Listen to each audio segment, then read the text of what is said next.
Glory to God. Amen. Good morning. Glory to God. Hallelujah. Napakabuti ng Panginoon. Tayo po'y binigyan niya ng araw upang masamba natin siya sa Espiritu at katotohanan. Dakila ang Diyos. Amen. Ating pamindot. Tayo po'y manalangin. Amang banal na makapangyarihan sa lahat, narito kami upang aming espiritu, ang aming puso, aming isip, ay sambahin ka sa espiritu at katotohanan. Buong puso ka naming kinikilala na ikaw ay Diyos na hindi nakikita, ngunit isang katotohanan na hindi ka man namin nakikita, ngunit kami naniniwala sa iyo, nanampalataya sa iyo. Ikaw ang Diyos na nagsabi lahat ng imposible sa amin ay posible lahat sa iyo. Kaya kaming lahat, Panginoon, ano man ang aming hindi pinaniniwalaan sa oras ito, Lord. Sa tulong at habag mo, pinaniniwalaan namin, Panginoon. Lalong-lalo na ang kagalingan, ang kalakasan, ang provision mo sa amin, Panginoon. At patuloy kami naghihintay sa pagkilos, paggalaw, pagsisimula ng iyong kapangyarihan mula nung tinanggap ka namin sa aming puso, sa aming buhay. Kung paanong si Abraham ay nanampalataya sa iyo, Panginoon. At tinawag mo siya the Father of Faith, ang ama ng pananampalataya, dahil sa kanyang paniniwala, sumunod siya sa iyo. Bagamat hindi kanya nakikita, hindi kanya nakikilala, at nagpakilala ka sa kanya, at napatunayan mo, Panginoon, pinatunayan mo, Panginoon, na sa buhay ni Abraham, dumaloy ang iyong kapangyarihan, dumaloy sa amin na si Abraham, Panginoon, nang dahil sa kanyang pananampalataya, kami rin, Panginoon, ay katulad ni Abraham, na tumatawag na si Abraham ay ama ng pananampalataya, the Father of Faith. Dakila ka, O Diyos, sa umagang ito, Panginoon, padaluin mo ang iyong kapangyarihan, padaluin mo ang kaliwanagan, padaluin mo ang kagalingan sa lahat ng mga may sakit na naaabot ng mensaheng ito. Ano man ang suliranin, ano man ang mga negative nilang nararamdaman, alisin mo ito, Panginoon, at lapatan mo ng tunay na pananampalataya, dahil ang pananampalataya ay makakamtan sa pamagitan ng pakikinig at pakikinig na yung butihin at makapangyarihang salita.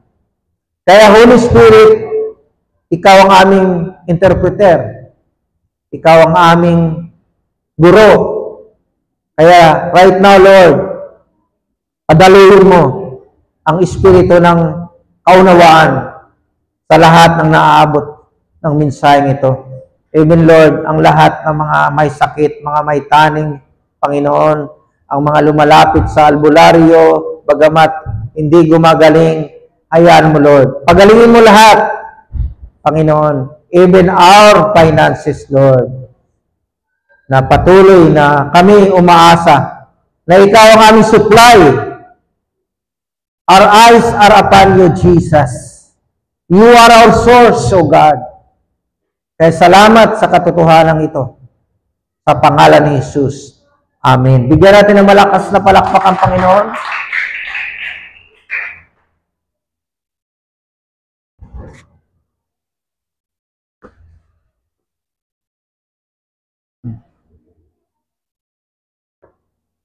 God is good. Sabi mo, God is good.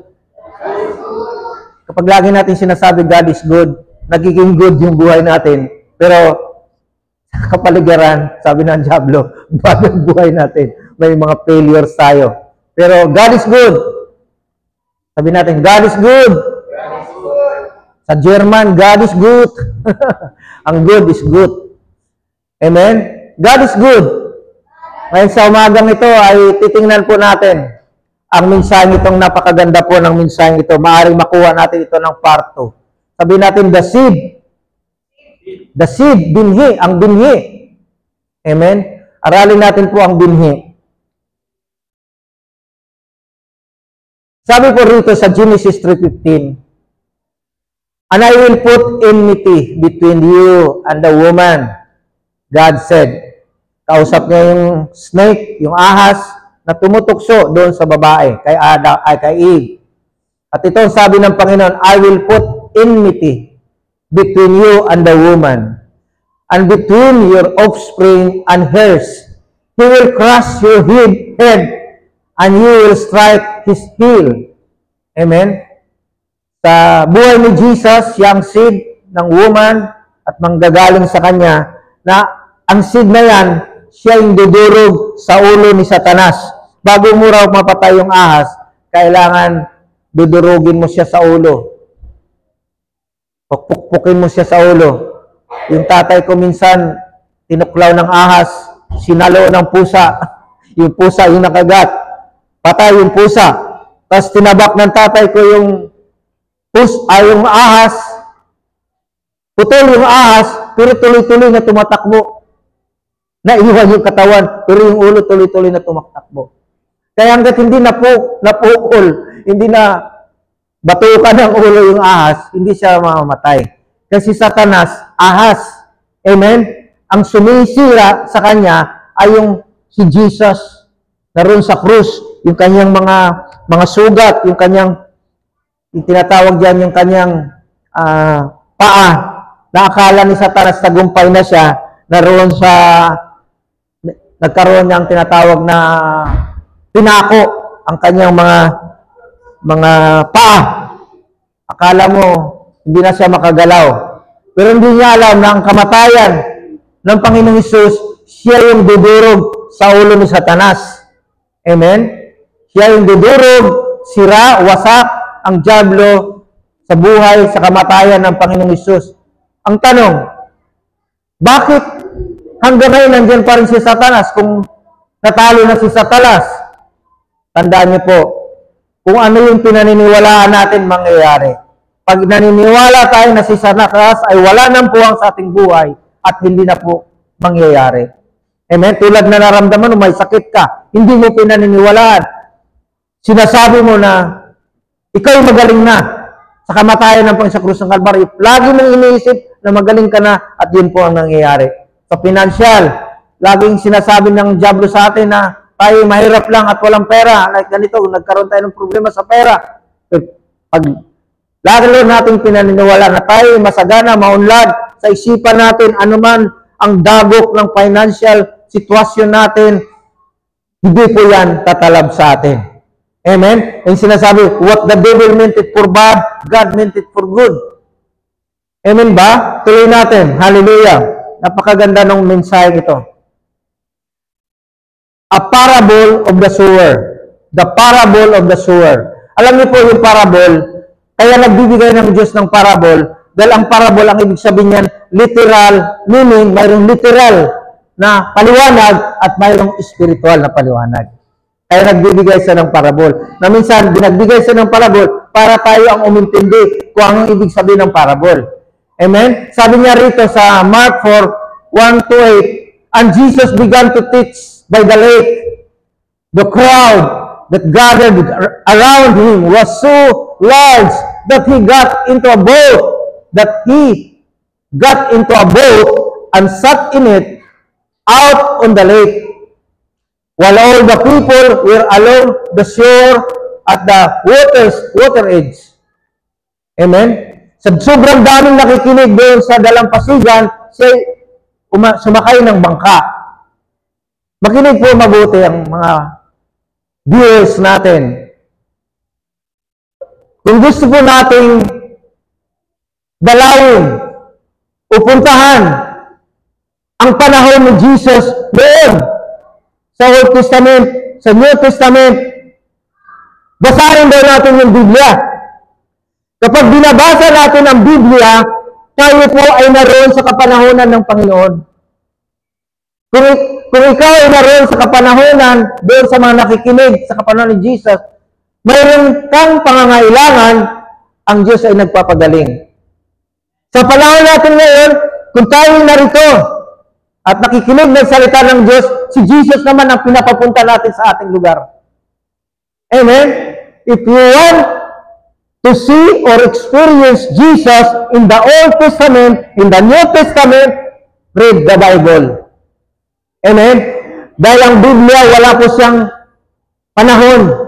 Mayroon siyang panahon before, pero sabi nga, the Bible was written, but as we believe, the Bible was outside time. Amen? Hindi siya tumatanda. Amen? Kung ano yung nangyayari noon, pwedeng mangyayari sa ngayon. Amen? If you want miracles in your lives, hear the gospel, the good news. Amen? Read the Bible. Kung ikaw may sakit, basahin mo na si Jesus ay nagpapagaling. Kasi yun ang time na ikaw ay parang nanonood ng pelikula. Hindi ba kapag nanonood ka ng pelikula, parang ikaw rin ay naroon sa pelikula? Amen ba? At minsan naroon yung bida at naroon yung kontrabida. At kapag tayo nagbabasa ng Biblia, pag pinanonood, binabasa natin ang story about Jesus. Kasi the Bible, hindi ito nakasulat para sundin mo ng sundin. Kasi ang Bible isinusulat, it's all about Jesus. Amen? Ito'y patungkol kay Jesus. Amen? Kapag binabasa natin ang Biblia, tulad ngayon, mayroong mga nanonood sa atin, mayroon tayong mga followers, hindi natin sila kilala. Naroon si Jesus. Kasi if two or three gathered together in His name, He is in the midst of us. Wala siya roon, pero ang kanyang kapangyarihan nasa atin ng Spirit.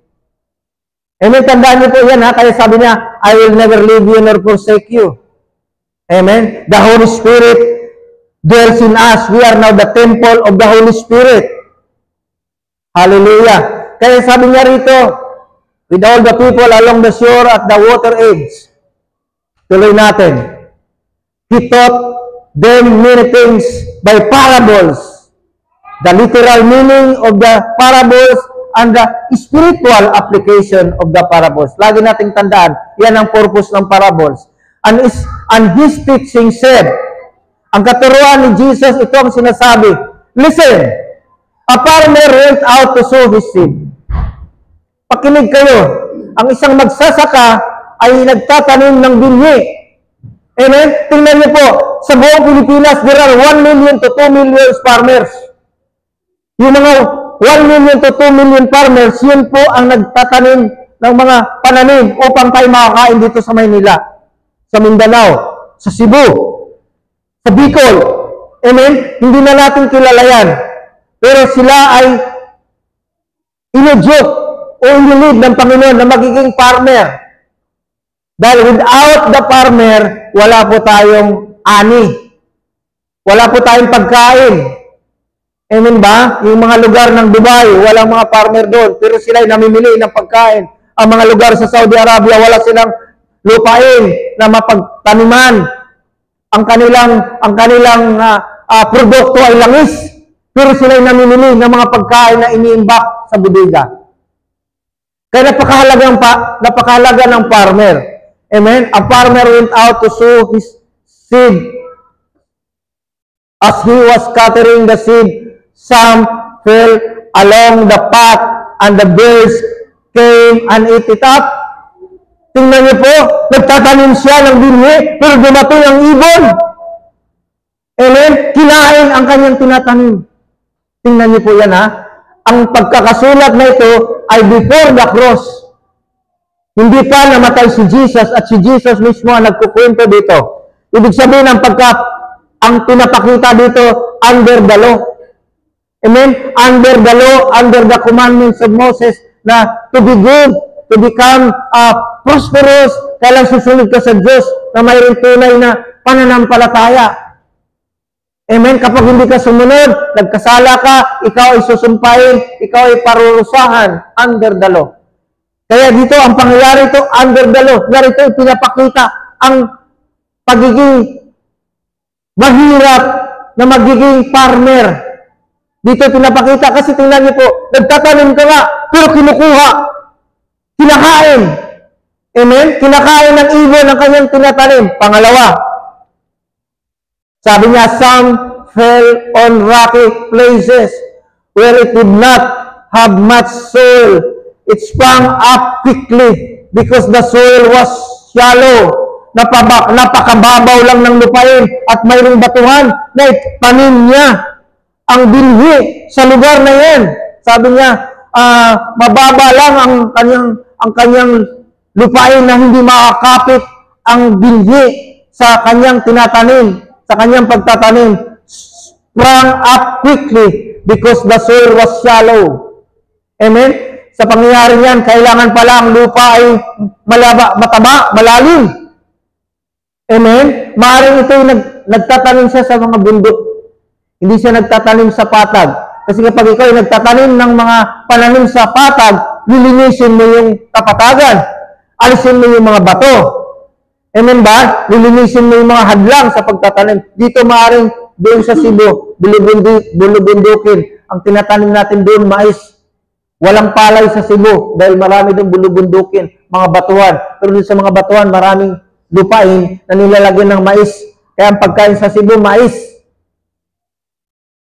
Amen? Hallelujah. Tuloy natin. Napakaganda po ng mensaheng ito. But when the sun came up, the plants were scratched, parang pinipiga. And they withered because they had no roots. Natutuyo.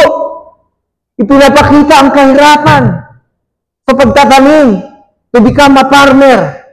Maya-maya makikita natin to dahan-dahan pinaliwanag ng Panginoon before the cross and after the cross. Na sa under the law, mahirap. Amen? Pero kapag tayo naniniwala under the grace, dahan-dahan umuunlad ang ating pamumuhay. Mayroon na tayong inaani sa ating pagtatanim. Amen? Kaya kailangan talaga ang mindset natin under grace. Kailangan yung mindset na under the law, alisin na natin. Amen? Under grace, the works of the Holy Spirit works in us. The obedience of faith is in us when we are under grace. Amen? Ulitin ko, when we are under grace, it is the works of the Holy Spirit. When we are under grace, it is by faith, obedience of faith in Christ. Amen? Wala kang alalahanin na gawin, kundi pananampalataya. Pero sa pagnalayo ng tunay na pananampalataya, dumarating naman sa iyong kaisipan ang gagawin mo. Amen? Darating ang araw na sa iyong ginagawa, doon ka uunlad, doon sa sagana ang buhay mo. Amen? Dahil you are under grace, not under law. Hallelujah. Tuloy natin. Other seed, ang ibang mga binhi ay bumagsak sa mga tinikan, sa duwagan. Amen? Tinik, maraming may tinik na naitapon doon ng binhi, which grow up and choke the plants so that they did not bear grain. Hallelujah! Ito yung pamumuhay when we are under the law, na namumuhay na maraming pagsubok, maraming problema, walang Diyos na kumikilos sa atin. Amen? Dahil under the law tayo, under works. Amen? Nasa ilalim tayo ng performance-based works. Hallelujah! Tingnan niyo po, napakaganda. Sabi niya rito, naibagsak yung mga binhi sa mga tunikan, sa mga duwagan, at nung sila yung lumaki, ang mga tinik ay tumatama sa kanilang mga katawan. At ang mga pananim na yan, ang binhi na yan na tumubo na bilang halaman, hindi sila namumunga. Alam niyo ba, na ang dami ng beses natin na gusto natin magkaroon ng kasaganaan na pera, may ginagawa natin ng ganito, pero kikita na, darating na ang pera, pero inaagaw. Amen? Inaagaw.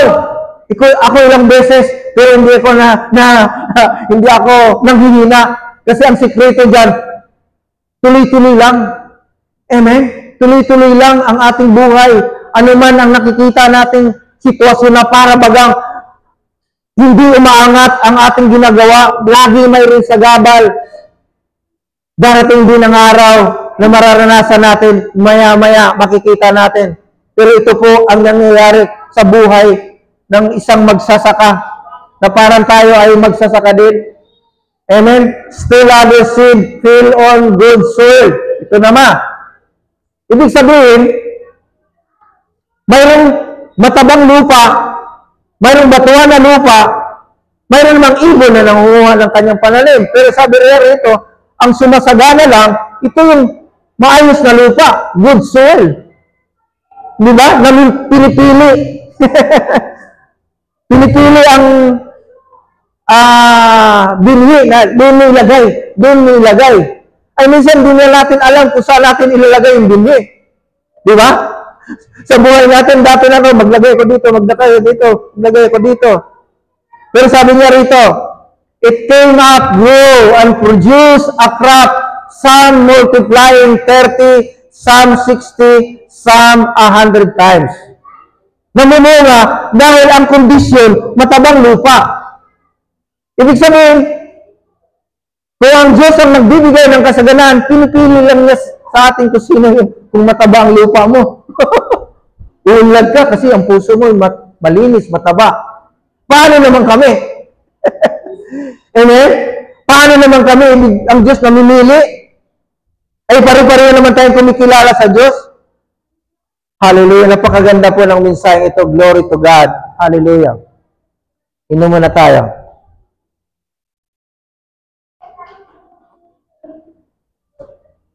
Still other seed fell on good soil, and it came and grew, produced a crop, some multiplying 30, some 60, some 100 times. Glory to God. Ito na ang paliwanag, understanding the parable. Ang pag-unawa natin sa parable, then Jesus said, ito yung understanding literal understanding ng parable. Hindi pa ito ang spiritual. Jesus said to them, don't you understand this parable? How then will you understand any parable? Si Jesus na nagsasabi, naunawaan niyo ba? Hindi niyo ba naintindihan ang parabola na ito? Paano niyo maintindihan ang parable na ito? Sabi ni Jesus, the farmer sows the word. Amen? Ito na yung, kanina yung literal, ito na yung spiritual. The farmer sows the word. Ang magsasaka ay nagtatanim ng binhi o salita. Amen? Word. Word of God. Some people are like seed along the path. Ang mga tao na nakapakinig ay tulad lang din ng mga tao na naroon sa daanan. Where the word is sown. Na kung ang salita ay tinatanim. As soon as they hear it, Satan comes and take away the word that was sown in them. Amen? Tinanggap nila ang salita ng Diyos, ng kaligtasan, ngunit dumating si Satanas. Amen? Kanina labasan natin na ang ibon kinain ng mga binhi. Ganun din. Maraming mga tao, under the law, hindi nila alam ito, na sa kanilang pagtatanim, naroon may demonyo. Amen? Na umaagaw sa kanilang mga itinatanim. Satan comes and takes away the word. Inalis. Amen? Nag-share tayo ng gospel. Nag-share tayo ng word of God. Pero baliwala lang sa kanila. Amen? Maya-maya makikita po natin yung good news. Huwag natin i-magnify yung Satanas na yan. Kasi nga, ayon sa ating binasa, wasak na, sira na ang dyablo na siyang umaagaw sa ating mga pagpapala dahil sa tinapos na gawa ng Panginoong Hesus. Other seed sown on rocky places, hear the word, and at once receive it with joy. Mayroon namang mga tao na nakarinig ng salita na mabuting balita, tinanggap niya na may kagalakan, na may katuwang-tuwa, tuwang-tuwa. Siguro, ang dami ko nang nasira ng Bible study, tuwang-tuwa. Pero darating araw, wala. Receive it with joy. Sabi niya, but since they have no root, hindi nakapag-ugat ang binhi, kanya-kanyang napakinggan, they last only a short time. When trouble and persecution comes because of the word, they quickly fall away. Dumarating yung mga pagsubok doon sa mga taong sinira natin ng good news. Pero tinanggap nila ang Panginoon, tinanggap nila ang word na isinishare ng mga farmer na yan. Pero dumating ang persecution. Amen? Dumarating yung persecution, mga pagsubok, hindi sila nakapagtagumpay. Mamaya po, mayroong good news. Amen? Tayo tagumpay na. Hindi tayo magtatagumpay. Tagumpay na tayo. Pagkatapos na sa finished work. Amen? Ito, before the cross, ang pangyayaring ito. Persecution comes because of the word. They quickly fall away. Totoo naman talaga ito. Amen? Totoo naman talaga ito. Nararanasan nila ang maraming pagsubok. Amen? At sila ay na-offend. Sila ay nadismaya na hindi totoo ang Diyos mo. Dahil kung mayroong totoong Diyos, bakit niya hindi ako pinagtanggol? Bakit may cancer ako? Bakit may kahirapan ako? Kung totoo ang Diyos na yan, bakit hindi siya tumulong sa akin? Ganyan minsan ang tanong na marami, pinagbibintangan ng Diyos, na ang Diyos ang nagbibigay ng sakit, ang Diyos ang nagbibigay ng kahirapan. Kailangan mo munang may patience ka bago maranasan ang kasaganaan. Kailangan mo nang may patience ka. Ganun po ang mga nila patungkol sa Diyos. Tuloy dahan-dahan lang natin. Another one, still others like seed sown among thorns. Hear the word. Narinig nila yung tinig. Amen? Narinig nila yung magandang balita. Na ganito pala ang mensahe ng Diyos. Pero ano pong nangyari?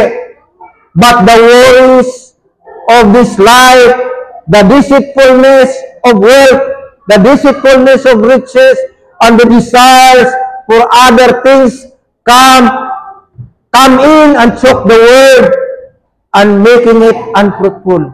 Grabe po. Under law, ha? Tingnan niyo po. Dumating yung pag-aalala. Sino nag-aalala sa atin? Maraming tao nag-aalala. Amen? Nag-aalala sila kung anong gagawin ko para umunlad, sumagana ang buhay ko. Nag-worry sila. Lalo na yung wala pang, hindi pa nakakilala, hindi pa na-born again yung kanilang spirit. Amen? Dumating ang deceitfulness. Ano po yung deceitfulness? Dumarating yung mga tao para idayain tayo. I-deceive tayo. Naranasan natin yung, kahit minsan pastor tayo, nadadaya pa rin tayo. Pero ang sabi naman ng Panginoon diyan, kahit pastor ka, nadadaya ka, magpatuloy ka lang. Kasi minsan, ang diablo na sa likuran, niloloko tayo. Pero ang sabi ng Panginoon, intindihin natin ang ginagawa natin sa harapan.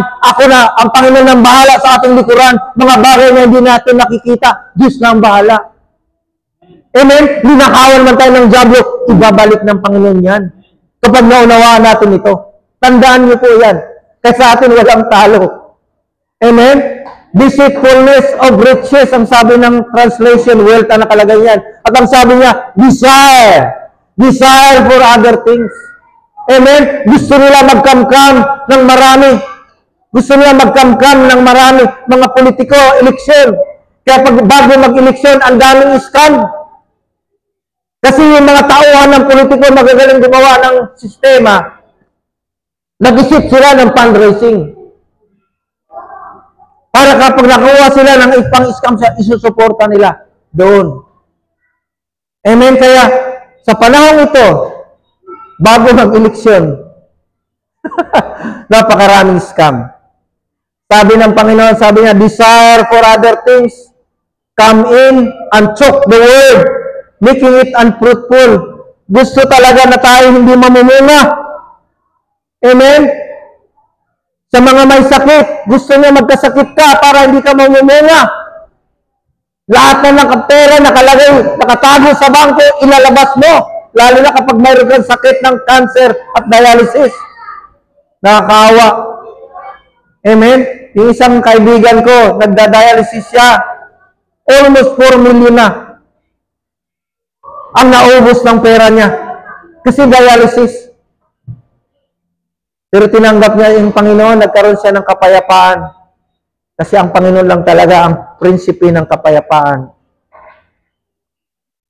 Sabi niya, others like seed sown on good soil. Ito na naman, good soil na naman ang kanyang binabanggit.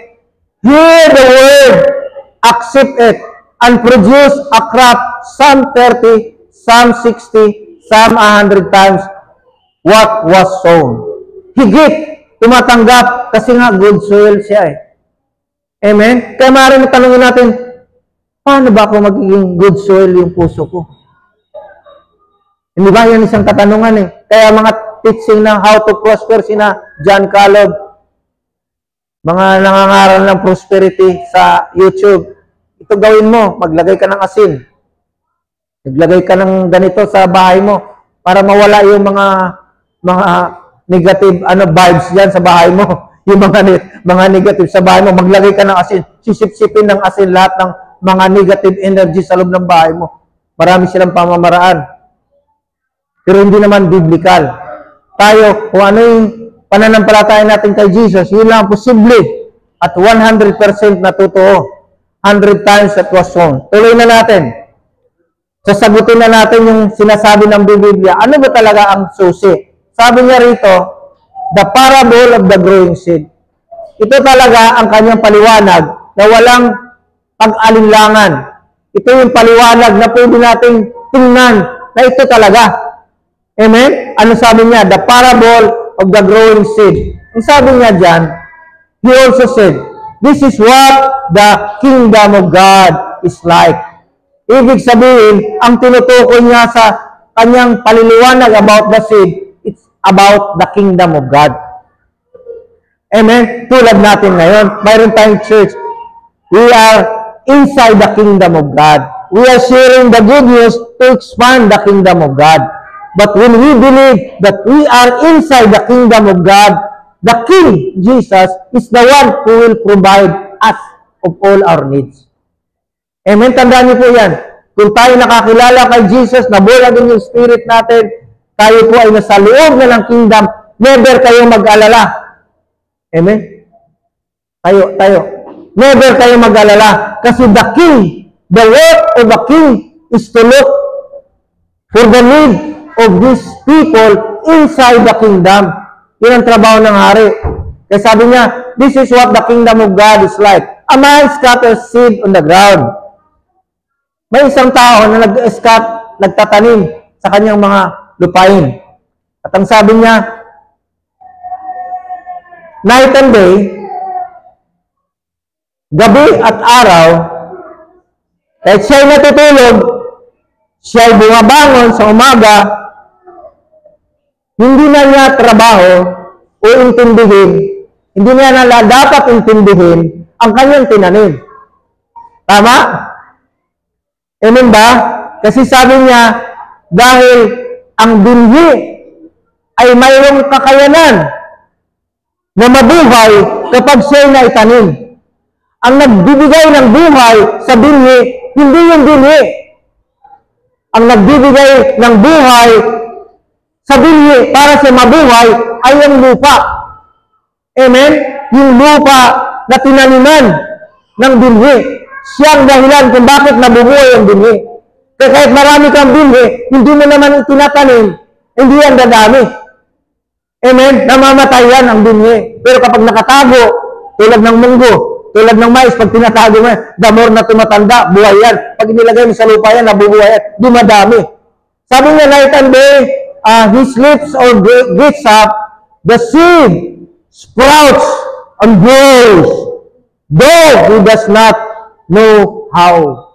Hindi na alam na magsasaka kung bakit ang binhi ay nabuhay at nagkaroon ng buhay. Amen? Hallelujah? As soon as the grain is ripe, he puts the sickle to it because the harvest has come. Amen? Hindi na niya pinapansin kung yung mga ibon, bagkus sinasabi lang siya ay mayroong paghihintay. Amen? Na siya mayroong itinatanim na mga binhi. At dumating ang punto sa panahon na ang kanyang tinatanim ay unti-unting nabuhay, unti-unting lumaki, unti-unting sumibol. Dinadalaw na lang niya ito, tinitingnan na lang niya ito, ang kanyang palayan, ang kanyang maisan. Araw-araw, natutuwa siya, nagagalak siya na ang kanyang tinatanim na palay ay dumadami, namumunga na. Amen? Amen ba? At yan ang gusto ng Panginoon sa atin, brother. Yan ang gusto ng Panginoon na darating ng araw. Yan ang gusto ng Panginoon na dating ng araw. Ganun na lang ang attitude na gusto ng Panginoon na makita sa atin. Ulitin ko, ang pananampalataya, ang Diyos ay nagbibigay ng reward sa pananampalataya. Amen? Kung ikaw'y nabubuhay sa nakikita, walang reward. Ang Diyos nagbibigay ng reward sa pananampalataya. Tandaan niyo po yan. Sabi niya, He puts the sickle to it because the harvest has come. Naghahanda na siya sa harvest. Amen? Kaya yun po ang sinasabi niya doon sa progressive, continuous pagiging sower. Ngayon, pinaliwanag ito ni Pablo after the cross. Amen? Before the cross and after the cross. Kasi sasalain mo yun sa finished work ni Jesus. Padadaanin mo yung pangyayari doon sa finished work ni Jesus. Ang finished work ni Jesus, yung sasala. Na padadaanin niya ang paniniwala natin, hindi sa pamagitan ng paniniwala na mahirap. Gusto niya na ang paniniwala natin sa aral na yan, magaan. Amen? Huwag natin hayaan ang isipan natin mahirapan doon sa ating pagtatanim. Ang pagtatanim natin, sa pagtatanim natin para sa mga anak natin, sa pagtatanim sa pagtatrabaho natin, kasi gusto ng Diyos na umunlad tayo. Amen? Hinahalimbawa lang niya ang pagtatanim. Pero it's all about the kingdom of God. Sabihin mo, kingdom of God. Hallelujah. The Apostle Paul explained to the Corinthians. Ang unang pinaliwanagan ni Pablo sa pangyayaring ito ay mga taga-Korinto. Ang mga Corinthians ay naroon yung matinding works of the flesh. Amen? Pero never na nagalit si Pablo sa kanila. Naroon yung works of the flesh, nakita nila doon yung mga immorality, naroon yung mga sexuality, pero nire-remind pa rin ni Pablo sa kanila na God is good. Amen? Ano man ang kalagayan niya sa buhay, hindi niya kinukondem yung mga taga-Korinto. Amen? Ganon din sa atin, when we are under grace, pag nakita natin nagkakamali yung ating kapwa believer o yung pastor nagkamali, huwag nating i-condemn. Tao lang din po tayo kasi hindi tayo perfecto. Kasi kung perfecto tayo sa mundong ito, dapat nasa langit na tayo. Wala na tayo dito. Kaya kailangan natin si Jesus para tulungan tayo na magawa natin ang mga bagay sa ikalalawak ng kaharian ng Diyos. Amen? Malinaw ha? Walang perfect sa atin. Huwag nating i-condemn tulad ng ginawa ni Pablo sa mga taga-Korinto. Amen? Kaya kapag nagkakasala ang mga taga-Korinto, nakikita niya na minsan ang mga magkamag-anak nagkakaroon ng relasyon. Ang sabi ni Pablo sa mga taga-Korinto, know you not that your body is the temple of the Holy Spirit? Hindi niya na-rebuke sa kasalanan. Pinapaalala niya na ang katawan mo ay bahay ng Diyos yan. Yun ang kanyang pangangaral. Amen? Tingnan natin. Where one says, I follow Paul, and another, I follow Apollos, are you not mere human beings? Dito sa pangyayaring ito, mayroong mga manggagawa na nagkaroon sila ng, ay kay Pablo ako, ay kay ganito ako, ay kay ganito ako. Nagkakaroon sila ng comparison. Nagkakaroon sila ng sino yung gusto nila. Amen? Sa atin, ang tinuturo sa atin na bilang believer, huwag nating itaas ang tao kahit gaano siya kagaling mangaral. Pwede mo siyang pasalamatan ng Diyos sa kanya dahil magaling siya mangaral, pero ang glory ay kay Jesus pa rin. Tandaan niyo po yan, ha?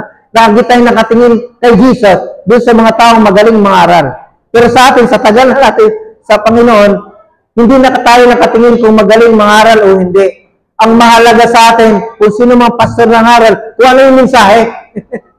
Kung yung mensahe, kasi yung mensahe na yung nagbibigay sa atin ng pananampalataya, faith cometh by hearing, and hearing by the word of God. Kaya sabi rin ng mga pastor natin, mga bishop sa biyaya, anumang kaalaman mayroon tayo, maraming man tayong alam, huwag na natin gamitin ang kaalaman tayo na yan para magmalaki, na para bagay napakarami na nating alam at minamaliit natin yung ibang mga ngaral at sasabihin natin na mas marami kang alam kaysa kanya. Ang ibig sabihin, naroon ang tinuturo ang pagpapakumbaba. Tuloy natin.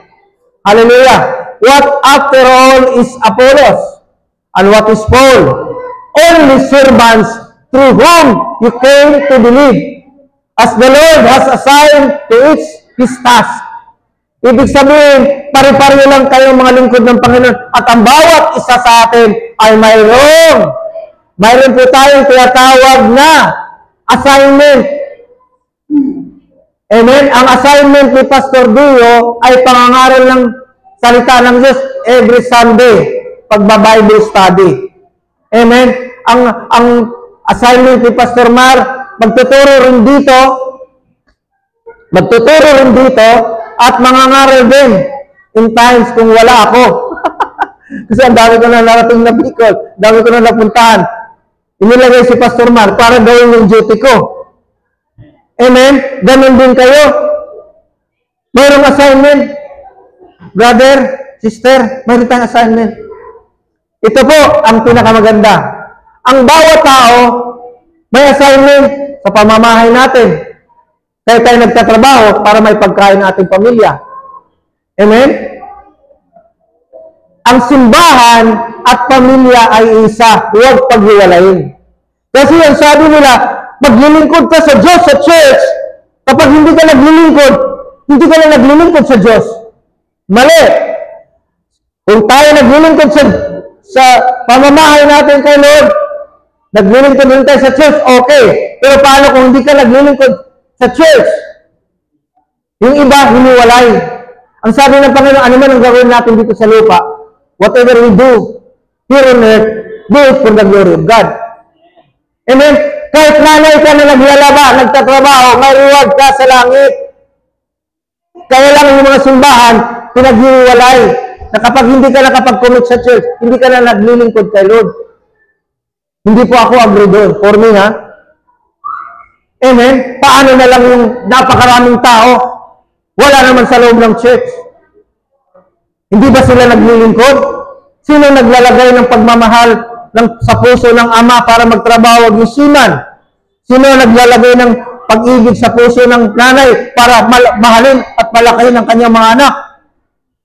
Amen? Kaya marunong ang Diyos, sabi niya, whoever calls upon the name of the Lord shall be saved. Hindi niya sinasabi ang sumasamba lang ang maliligtas. Sabi niya, sino man ang sumampalataya ay maliligtas. Hindi niya sinasabi sa loob ng simbahan ng kaligtasan. Amen? Ang simbahan ay instrumento lang para magkarinig sila ng Word of God tulad ng maraming bata. Pero hindi natin sila pwedeng pilitin. Amen? Ang Diyos ay nagbibigay ng pagkakataon sa kanila marinig nila. Kasi kami, nung maliliit pa, narinig namin ang mensahe ng Diyos sa probinsya namin. Pero wala naman church na nakatingin sa amin. Pero ang Diyos nakatingin sa amin na hanggang ngayon for almost 40 years. Yung calling ng Panginoon sa amin hindi nagbago. Ganon din sa inyo. Amen? Kung ikaw ay nagtatrabaho, gawin mo. Amen po ba? Pero mayroon talaga mga Tulad ko na pastor na tinawag ng Diyos. Dahil tapos na ako sa pagpapalaki ng mga anak ko. Yung minsan hindi natapos, mga apo, lilo pa, nag-alaga ng apo nila. Mabuti na lang ang mga apo malayo sa akin. Amen ba? Mayroong perfect time. Kung talagang may desire ka at mayroon pa namang mga hadlang, tuloy-tuloy lang. Kasi darating ang araw. Kasi nga nung ako'y bata-bata pa, naroon yung mga anak ko maliliit. Pastor na ako. Diyan na kayo, magba-Bible study ako. Iniiwanan ko sila. Minsan may mga katulong ako. Iniiwanan din sila. Tinangay. Mabuti hindi tinangay yung bata. Tinangay lahat ng alkansya ko. Sabi ko talaga naman, naglilingkod ka lang nga sa Panginoon. Mayroon pang mga kawatan na nakawin yung ano mo. Pero sabi ko, Lord, kailan kaya darating yung panahon na matapos na ako doon sa ginagawa ko. Sumagot ang Panginoon. Pag nakatapos na yung mga anak mo, doon kita gagamitin mightily. Tama. Amen? Ito yung panahon. Amen? Kaya hindi na rin na ako nagkakaroon ng employment. Kasi mula nung ako ay tinawag ng Panginoon, hindi na ako nagtatrabaho mula noon. Pabinta-binta na lang ako ng kape. Pasali-sali na lang ng mga ganito. Pero na-survive ko. Amen? Kasi nga tinawag ako ng Diyos eh. Maring kayo din ganun. Never kayo mag-alala. Alam mo, kahit nananalangin kayo doon, ipanalangin mo yung mga kamag-anak mo, yung mga kapitbahay mo, yung mga pastor mo, naglilingkod ka na rin sa Panginoon. Amen? Amen ba? Palakpakan natin si Jesus. Hallelujah!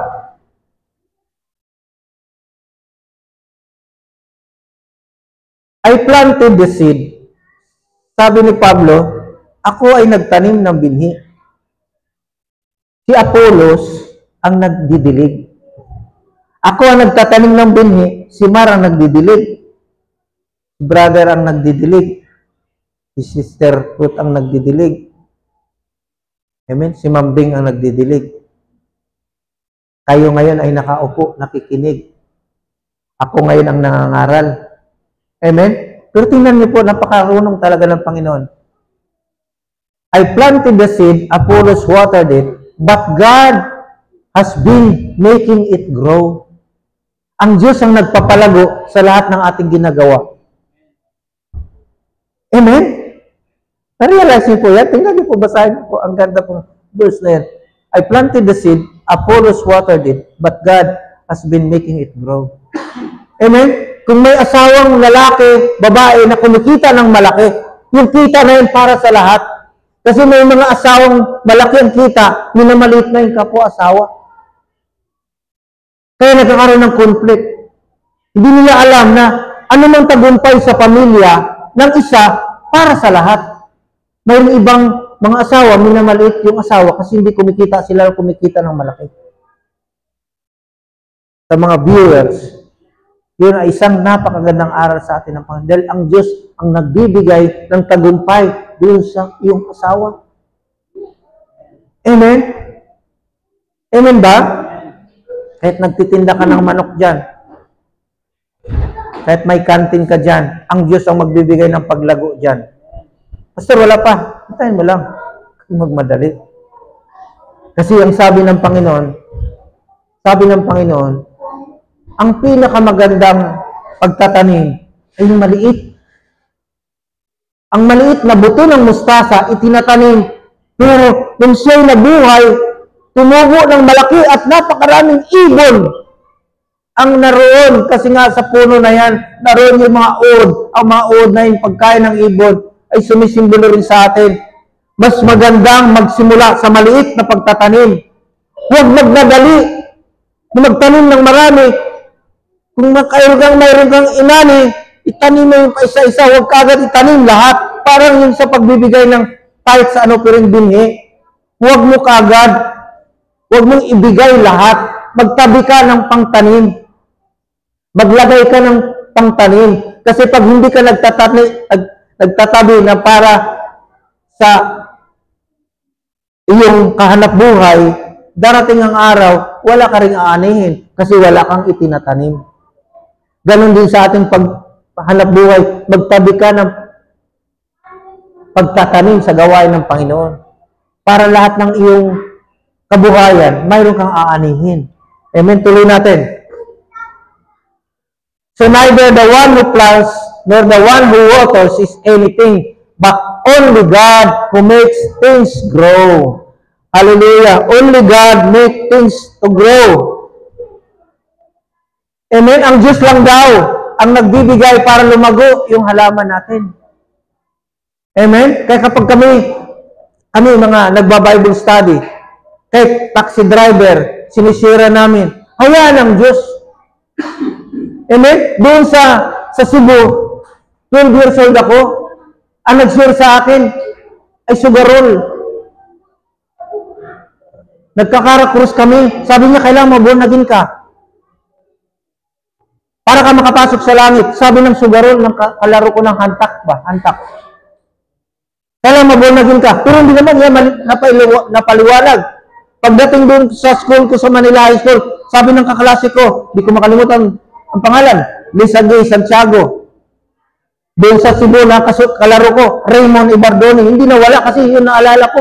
Hindi nakakalimutan kasi gawa ng Diyos yan. Sabi ni Lisa Gay Santiago, kailangan mong maborn again para ka makapasok sa langit. Hindi ka makapasok sa langit kung hindi ka maborn again. Sabi sa akin. Nung naroon naman kami sa pagja-jogging sa Cultural Center of the Philippines, mayroon naman isang mama. Niyaya kami pumunta sa church sa Arroyo High School. Siya naman ay manginginom. Sumama kami sa church. Pagkatapos ng samba, inom kami ng inom. Siya ang nagbabayad. Kaya kami napunta sa pakikinig. Pero ano pong nangyari? Lahat ba na yun ay mayroong bunga? Yung mga tao na hindi na nila alam na namunga sila. Amen? Hindi na nila alam na naging pastor ako. Ibig sabihin, kung ano man ating ginagawa, your labor will never be in vain. Ang diablo lang ang nagsasabi na ang labor natin ay walang halaga. Pero ang Diyos laging sinasabi, our labor will never be in vain. Yung pag-upo nyo dyan, Nisi, lahat, Mambeng, Dilmar, June, lahat ng nandito, your labor will never be in vain. Ang pangaral ng gospel para sa inyo ito, para ang inyong pananampalatay, lumago na parang halaman. Amen? Palakpakan natin si Jesus. Hallelujah. The one who plants and the one who waters have one purpose.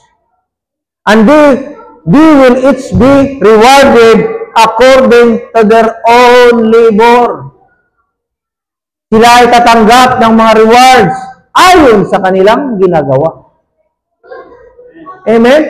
Kaya sabi ko, ang nanay na naglalaba, nagpapalaki ng anak.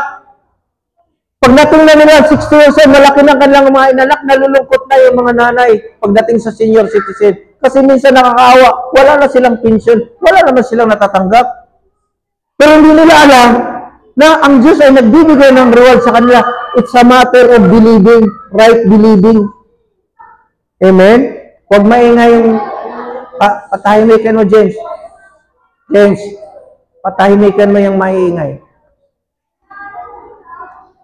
Amen? Rewarded according to their own labor. Tuloy natin. For we are co-workers in God's service. We are God's field, God's building. God's building. Templo ng Diyos. Tayo, workers ng Panginoon, sa kanyang pagpapalawak ng kanyang kaharian. Ito naman kay Apostle Paul, ini-explain niya sa mga taga-Romans. Dito po ako magtatapos. Kunti na lang ito. Tiyagaan natin ito. Para sa atin ito. It is a spiritual harvest. It is a spiritual harvest. That harvest of souls, it is a spiritual harvest of souls if we believe the Word of God. Sa panahon natin ngayon, ipinapaliwanag ng Panginoon yung parables na yan. Nandito ngayon tayo sa spiritual meaning, sa spiritual application. Amen? Hinahalimbawa lang niya yung pagtatanim. Pero ang sabi niya rito, sabi ni Apostol Pablo, But what does it say? The word is near. It is in your mouth. Sabihin mo lang sa iyong bibig. Sa iyong puso. That is the message concerning faith. Ito yung mensahe patungkol sa pananampalataya na ating ipinoproklama. Viewers, ito yung mensahe para sa kaligtasan ng ating kaluluwa. Para sa malawak na harvest na ating mararanasan pagdating ng panahon. Amen? Sabi ni Apostol Pablo, if you declare with your mouth, Jesus is Lord, and believe in your heart that God raised Him from the dead, you will be saved. Sa puso pa rin itinatanim ang salita ng Diyos. Kaya ang puso natin, lagyan natin ng salita ng Diyos. Kapag ikaw ay may karamdaman, anong salita ng Diyos? Kasi ang salita ng Diyos may kapangyarihan. Kapag naitanim sa ating puso, yan ay mamumunga. Uunlad ang buhay natin kapag mayroon tayong Word of God. Kasi yung Word of God na yun, walang iba si Jesus. At yun ang pinapangaral natin si Jesus. Tingnan mo, Mari, yung Ezekiel. Mayroong ano dyan, Ezekiel 36. Yan lang sa Bible ko. Mamaya, yan ang conclusion ko. Hindi na ilagay dito. Believe in your heart that God raised Him from the dead, you will be saved. At ang sabi niya rito, for it is with your mouth, with your heart, that you believe. Ezekiel 36, verse 26. And are justified. It is with your mouth that you profess your faith and are saved. Hallelujah. Ito po yung spiritual application ng binhi na yan. Ng binhi na yan, walang iba kundi si Jesus rin, na itinatanim sa ating puso. Amen? It is with your heart that you believe and are justified, and it is with your mouth that you profess your faith and are saved. Sinasabi ng ating bibig at tayo maliligtas sa saganang buhay natin, kasi kung ano yung pinaniwalaan natin, sinasalita natin, what we speak is what we become. What we speak is what we are. Amen? Kung ano yung sinasalita natin, ganun po tayo. Amen po ba? Kaya tayo iwasan natin magsalita ng mga kawalan ng pag-asa. Kung may narinig tayo ng nagmamarati sa atin ng kawalan ng pag-asa, huwag naman natin siyang parang ipahiya. Sabihin lang natin sa kanya na huwag na nating pag-usapan yan kasi negative yan. Amen? Kasi hindi tayo nabubuhay sa puro negative. Pag puro negative na napakinggan natin, yung kaisipan natin, puro na rin kawalan ng pag-asa. Tuloy natin. As Scripture says, anyone who believes in Him will never be put to shame. Ang sino mang sumampalataya, sino man nakarinig ng salita ng Diyos, ay hindi sila ipapahiya ng Diyos. Tayo yun. Yung mga taong ating sinisiran, kapag sila ay naniniwala na born again ang spirit nila, yung connection sa Diyos hindi na mapuputol. Kahit ikaw'y nagkakamali, kahit ikaw'y nagkakasala, ang connection mo sa Diyos na born again, nabuhay yung spirit mo, hindi na mamamatay muli. Kaya kahit ikaw'y nagkakamali, buhay ang spirit mo. Amen? Kasi nakakonect na sa Diyos. Our sin cannot destroy our relationship with God. Amen? Because Jesus died for our sins. Sabi ng Roma, as one man's disobedience, many were made sinners. But through the obedience of one man, many were made righteous. Amen? Naging righteous na tayo nung tayo nabuhay ulit yung spirit natin. Tuloy natin. For there is no difference between Jew and Gentiles. The same Lord is Lord of all, and richly blesses all who call on Him. Bless na ang mga tumatawag sa Panginoon. Amen? Amen ba? Amen? Lord, tulungan mo po ako. Bless ka na ng Panginoon. Bless. Sabi niya rito, richly blesses all who call on Jesus. Hallelujah. For everyone who calls on the name of the Lord will be saved. Lahat tumatawag sa kanyang pangalan ay maliligtas. Yung kaligtasan na yan, kumpleto. Kaligtasan sa kagalingan, kaligtasan sa pangangailangan, kaligtasan sa ating financial. Amen? Mga problema na yan, kapag kinikilala mo si Jesus, lahat ng problema na yan, yung zoso ng salvation, completeness, We are complete in Christ. Sabi ni Pablo sa taga-Romano, how then can they call on the one they have not believed? Paano sila maniniwala kung walang magtatanim, kung walang farmer ng Word of God? Amen? Kaya tayo tinawag ni Lord na farmer. And how can they believe in the one whom they have not heard? Paano sila maniniwala? Hindi naman narinig. Kaya hindi hayaan ng Diyos na mamatay kayo, mamatay ang mga tao na hindi nakakarinig ng good news. Kasi unfair.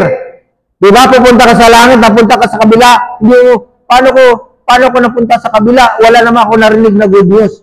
Kaya sa atin wala nang tinatawag na backsliding. Kasi paano ka mababackslide kung ikaw kumikilala sa Diyos?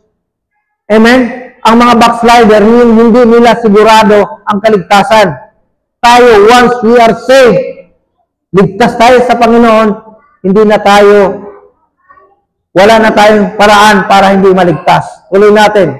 And how can we hear without someone preaching to them? Paano sila maliligtas kung wala namang nagtatanim sa kanila?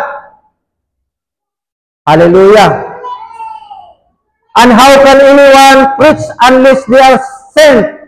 As it is written, how beautiful are the feet of those who bring good news. Mapalad yung mga nangangaral, kaya tayo mapalad tayo. Nangangaral tayo ng kabutihan, ng kaligtasan. But all the Israelites accepted the good news, for Isaiah says, Lord, who has believed our message? Panginoon, sino maniniwala sa amin? Amen? Ano sabi ng Panginoon? Anong sagot niya? Consequently, faith comes from hearing and hearing the message, and the message heard through the word about Christ. Faith cometh by hearing and hearing the word of God. Ang trabaho pala natin kahit sa Bible study, share lang tayo ng word of God. Tanim lang tayo ng tanim. Amen? Ang Diyos ng bahala na magpapalago doon sa salita nating ibinabahagi sa kanila. Huwag na natin problemahin. Tandaan po natin yan. Kahit sa panalangin, ipag-pray natin yung mga kaaway natin, yung mga kagalit natin. Makipagbati tayo sa kanila na masarap mabuhay na walang kaaway, walang kagalit. Amen ba? Hallelujah. The other one.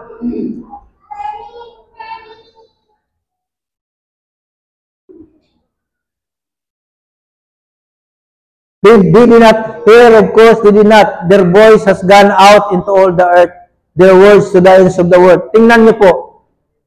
Itong instrumentong ito ay galing sa Diyos ito.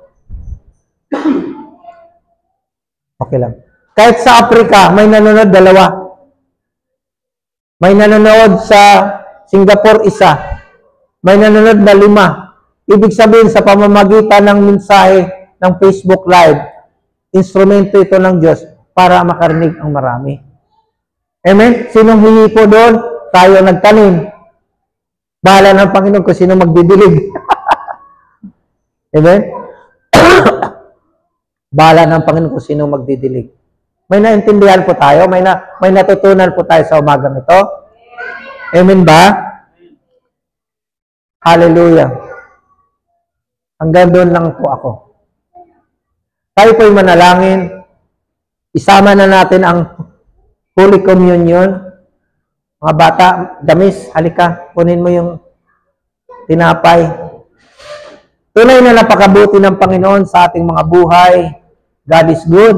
Doon sa ating napakinggan. Alam ko mayroon tayong pananampalatayang naramdaman. Tuloy-tuloy lang natin ang pananampalataya na yan dahil faith moves mountain. God moves mountain. Dalhin sa harap. Mayroon pang isang